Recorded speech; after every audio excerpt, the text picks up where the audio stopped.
deceive the teddy bear are here to play. If you don't come play with.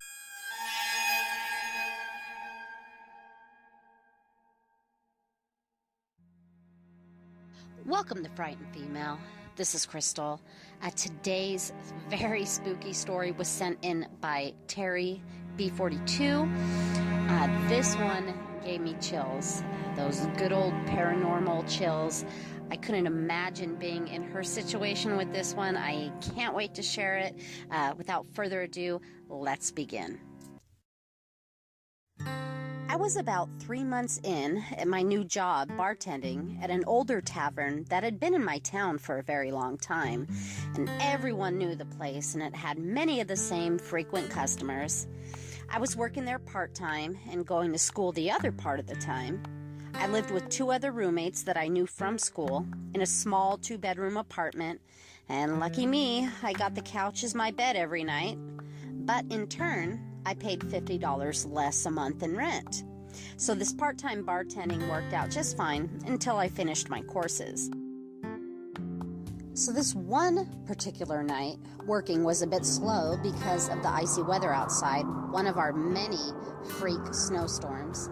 Most people stayed at home, and I even dreaded driving home myself, but I had to close the place since my work partner had to leave shift early to go visit his mom in the hospital. And he asked me, "Are you going to be okay to close the bar by yourself?"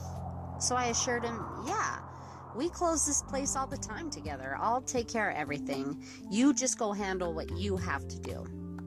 So once he left, I didn't have as many customers this night. Things went from slow to basically empty, and I spent a majority of the time pacing back and forth behind the bar, looking for random things to clean or organize. My eyes were just fixed on the clock.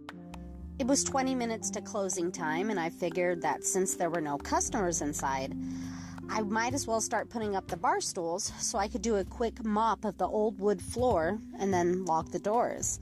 By this time, the snow was falling pretty thick. Just as I began placing up the first bar stool, I caught the silhouette of a person approaching the glass front door. Oh, great, I thought, a customer. I just wanted to get out of there. But I quickly set down the stool and I returned behind the bar. And I'll admit, I was a little nervous, seeing as how I was all by myself, a fairly small female, and here enters this really strange man. He had a roughened brown coat and a knit cap that covered both of his ears. His face was very scruffy, and he was looking down all the while, sitting on the farthest bar stool. So I kindly walked over to him and said, "Hey there, what can I get you?" He looked up slowly and mumbled something very softly. I didn't understand him. I said, "Sorry, sir, what was it you wanted again?" He finally made out the words, "A shot of bourbon, straight up." I said, "Sure, you got it." So I nodded and I made him his drink, and I set it down on a napkin in front of him. "Pretty cold out there," I said, trying to break the awkward silence. He just nodded while looking down. And I thought to myself, okay, this guy doesn't want to talk, I'll just let him be.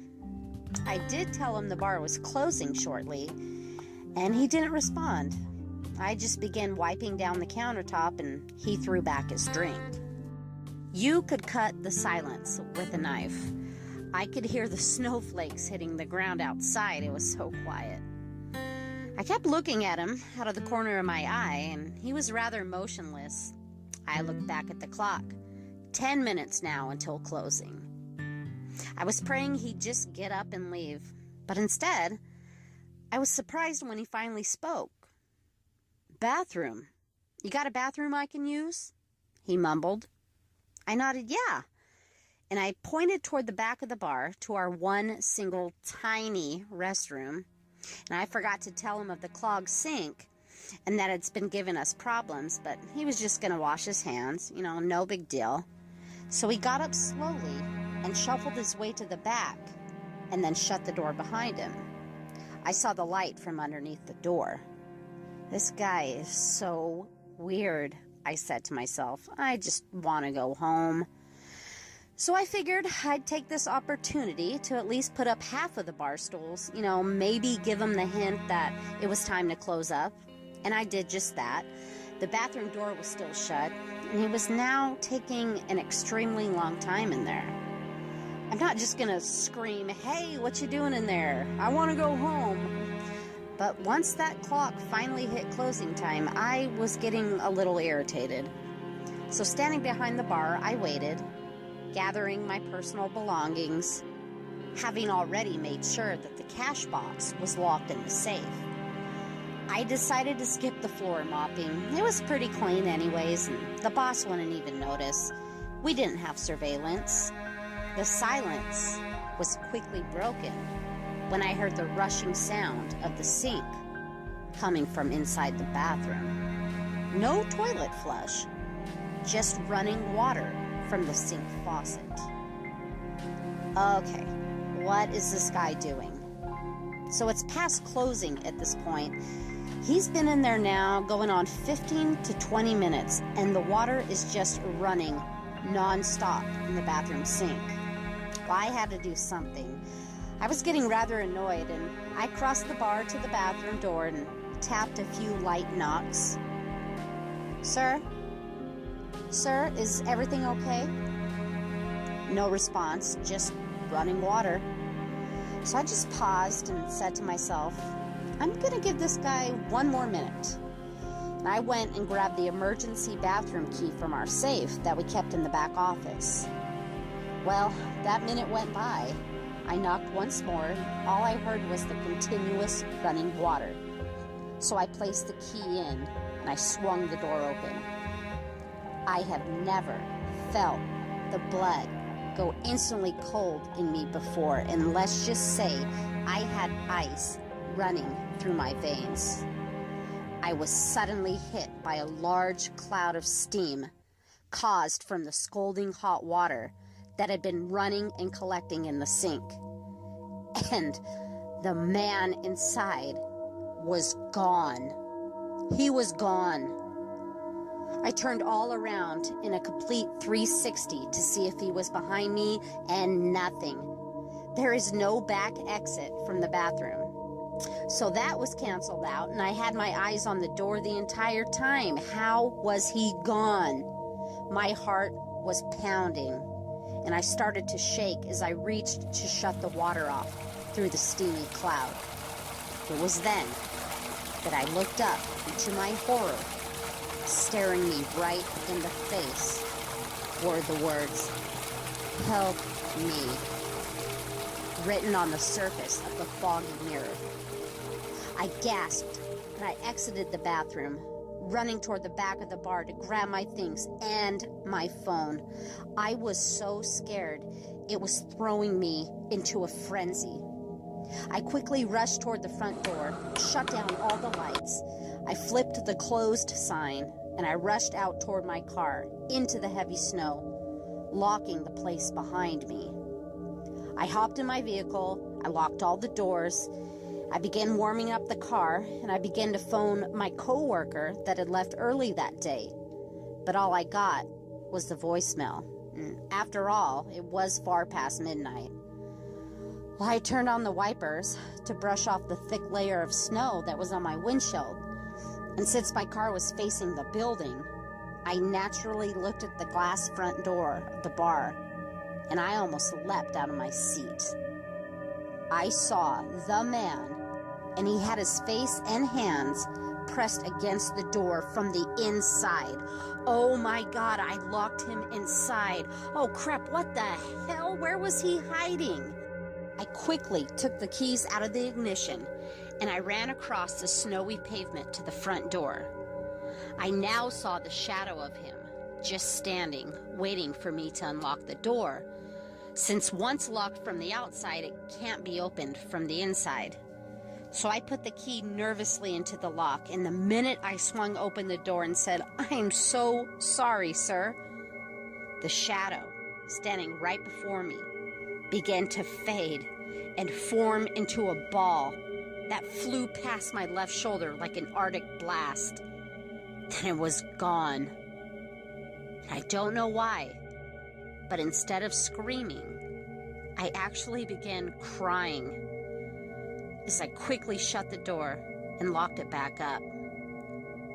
I was instantly overcome with a heavy sadness for some reason, and I walked slowly back to the car, got inside.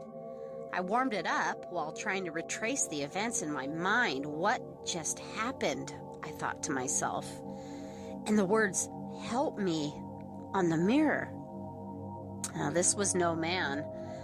This was a ghost in the bar, one that was crying for help, one I had never seen, didn't know his name, who he was. No one I worked with had ever talked about paranormal activity at the bar. So why did this spirit choose to walk into the bar that late, with only myself working, and then write, "Help me," on the mirror, knowing I'd see it and then disappear and reappear, and vanished before me again? I literally felt like I was going crazy, and I knew anyone that I was going to tell would probably think the same.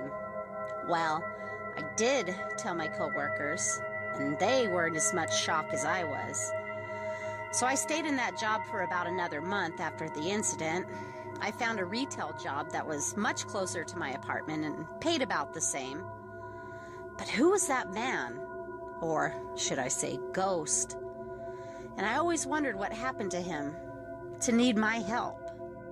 I went from scared to almost sympathetic that night. I hope he finds a way to rest his soul, but I'll never forget what happened to me in the tavern. Wow, Terry, that one gave me goosebumps. Being alone, it's late at night, there's a snowstorm outside, and someone disappears in the bathroom writing "help me" on the mirror. Whew, I would be a mess, an absolute mess. And the crazy thing is, we'll never know what was going on in what went on in that spirit's real life, for him to call for help. It's the thing with the paranormal. That's what makes it so creepy. But thank you so much for sharing that story. If you have a personal scary story of your own, please like and subscribe to my new channel and submit it to me. Look at the description box below. It'll give you all the information. Most importantly, folks, please be safe. Be aware of your surroundings. And remember, most importantly, remember to always lock your door. Scare you later.